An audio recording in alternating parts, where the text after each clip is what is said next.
Hello guys, welcome back to the channel. This video is going to be a tutorial on how to create a poll on Instagram story. The steps, they are quite easy. Stay with me, let's get started. First of all, open the Instagram application, then click on your story.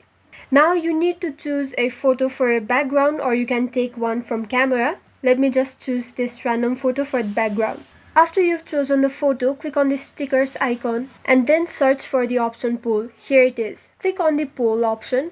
Now you can ask a question, whatever you want to. I'll just write how are you, and here we can write the options, fine or not good. So yeah, now click on this option, your story, and wait for the poll to get posted. Let's wait. You can see that it is getting posted. Let's wait. So yeah, now it has been posted. This is it for the tutorial. Hope it was helpful, and don't forget to like the video and subscribe the channel for further tutorial. Thank you.